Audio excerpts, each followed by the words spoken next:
안녕하세요. 쫄지마 인생 쫄린입니다. 우리에게는 오랫동안 마음을 나누고 의지해온 친구들이 있습니다. 하지만 시간이 흐르면서 관계가 변하는 친구도 있지요. 시간이 갈수록 나를 피하는 것 같은 친구가 있는가 하면 만남이 거듭될수록 마음이 불편해지는 친구도 있습니다. 그렇다고 그들이 나를 배신하거나 속인 것도 아닌데 말이지요. 이런 느낌이 계속된다면 두 사람 간의 균형이 깨졌다는 것을 의미합니다. 충분히 되새겨보고 가능하면 대화도 나눠봐야 합니다. 하지만 그럼에도 변화가 없다면 이제 두 사람 간의 우정은 유효기간이 다 됐다는 것을 의미합니다. 자의반, 타의반으로 계속 만날 게 아니라 충분한 거리를 두고 차라리 모르는 사람처럼 지내는 게 낫다는 것이죠. 오늘은 이렇게 어느새 변절되어 버린 우정, 만남이 별 의미가 없어진 관계, 없는 셈 치고 사는 게 차라리 훨씬 나은 친구에 대해서 알아보겠습니다. 잠깐만요. 채널 고정. 첫 번째, 언제부터인가 나를 피하고 공격하는 친구. 예전에는 곧잘 속마음을 터놓으며 잘 지내던 친구인데 언제부터인가 슬슬 나를 피한다는 느낌을 주는 친구가 있습니다. 그러면 우리는 친구가 내게 서운한 일이 있었나? 내가 그를 불쾌하게 만들었나? 여러모로 신경을 쓰게 됩니다. 그런 친구가 성격 등을 거론하기라도 하면 내가 그렇게 사람들에게 피해를 주는 성격인가 하고 자괴감에 빠지기도 한답니다. 이런 경우 우리는 분명 짚고 넘어가야 합니다. 서운한 게 있는지, 기분 나쁜 일이 있었는지 등을 진지하게 물어야 합니다. 그래서 오해한 것은 풀고 친구가 크게 거슬려 하는 행동이 있다면 주의해 주어야겠지요.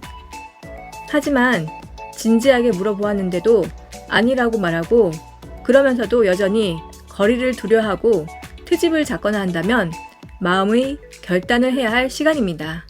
이런 친구에게는 이미 돌이키기 힘든 마음의 변화가 생겼기 때문입니다. 그것은 보통 서서히 자리 잡은 열등감인 경우가 가장 많으며 때때로 단단히 자리 잡은 적개심 때문입니다.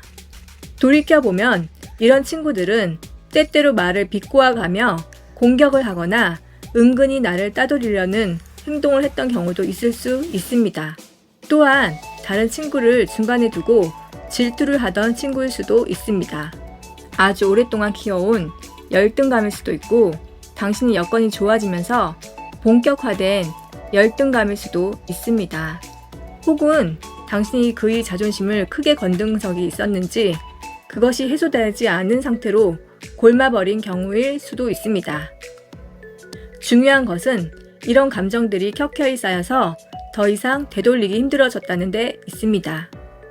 그의 열등은 당신을 미워하는 감정이 독버섯처럼 자라있고 그의 적개심은 당신에 대한 공격 욕구로 가득 차 있을 뿐입니다. 이런 친구를 구별하는 가장 확실한 방법은 당신이 게임 등에서 지거나 곤란해질 때입니다. 이런 친구들은 바로 이런 순간에만 유독 당신에게 밝게 웃고 먼저 다가와 주기 때문입니다. 이제 알아야 합니다. 당신의 마음에 그는 여전히 친구일지 몰라도 그의 마음에 더 이상 당신은 친구가 아닙니다. 그저 피하고 싶은 사람이지 함께하고 싶은 친구는 아닙니다. 친구는 서로 기대고 응원해주는 관계이지만 그 사람은 당신이 안 좋아지기를 바라고 자신보다 못한 상황이 되기를 바라는 사람일 뿐입니다. 그렇다고 그 친구를 원망할 일도 당신 자신을 자책할 일도 아닙니다. 그저 두 사람은 거리를 두고 마음을 나누지 않는 게 더 속 편한 관계가 되어버린 것입니다. 어느 날 그 사람에게 좋은 변화가 생기지 않는 한 서로가 서로로 인해 괴로워지지 않는 단절의 시간을 갖는 게 좋은 것입니다. 유효기간이 끝난 친구로 생각하고 만나지 않거나 그저 안면이 있는 사람 정도로 생각하고 지내는 것이 좋은 것입니다.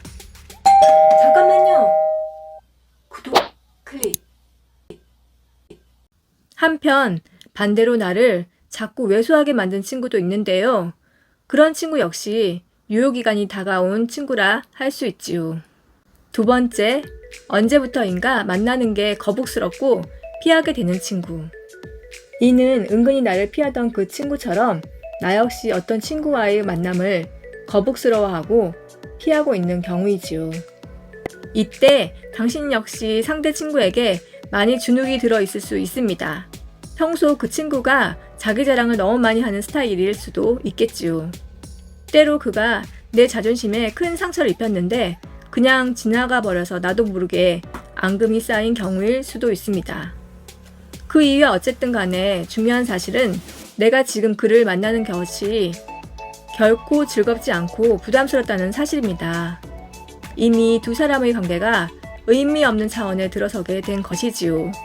그에 대한 불쾌감이 버거울 정도로 차올랐다는 사실입니다. 물론 서로 이야기를 나누어 보는 것도 방법입니다. 상대가 나를 불쾌하게 하는 모습이 있다면 그것에 대해 이야기해 보는 것이지요. 또는 곰곰이 곱씹어 보고 내게 적개심을 준 일이 있었다면 그에 대해 이야기해 보는 것입니다. 이때는 따지기보다 그때 서운하고 불쾌했다고 감정을 전하는 게 좋습니다. 이렇게 감정으로 말해야 상대가 반론을 제기하기보다 당신의 마음을 살피고 인정하기 쉬워지기 때문이지요. 하지만 이 모든 노력에도 변화가 없고 여전히 거북한 느낌이 든다면 서로에게는 단절의 시간이 필요한 것입니다. 이 역시 누구의 잘못도 아닙니다. 그저 서로의 균형이 깨졌고 관계의 유효기간이 지난 것 뿐입니다. 당신이 먼저 그를 회피한다고 해도 죄의식을 가질 필요는 없습니다. 자신이 못났다고 자책할 필요도 없습니다. 단지 서로가 서로의 마음을 살피지 못하는 관계일 뿐이고 더 이상 서로가 기쁨을 나누지 못하는 관계일 뿐입니다. 그런 상황에서 서로의 마음을 나누는 것은 더 불가능하고 아무런 즐거움도 없이 불쾌하기만 한 관계를 멈추는 것뿐입니다. 이제 스스로를 다독여 보세요. 많은 관계가 유효기간이 있는 법이라고, 우리는 단지 그 유효기간이 지난 것이라고, 어떤 특별한 변화가 있지 않는 한 이렇게 서로 안 보고 사는 게, 거리를 충분히 두고 사는 게 편한 것이라고, 많은 사람이 그렇게 살아가고 있다고. 어떻습니까? 공감하시는 내용이 있으십니까? 여러분도 이런 고민을 하고 계시다면 일단 관계를 멈춰보시길 바랍니다. 그 친구 말고 당신과 마음을 나누고 즐거움을 함께 할 친구는 여전히 존재한다는 사실을 잊지 마시길 바랍니다.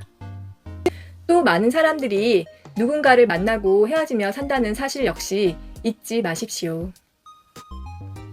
지금 이 순간 나를 행복하게 하는 관계, 그것에만 집중해도 시간이 모자란다는 사실을 잊지 마시길 바랍니다. 그럼 오늘도 당당한 당신, 꽃길만 걸으세요.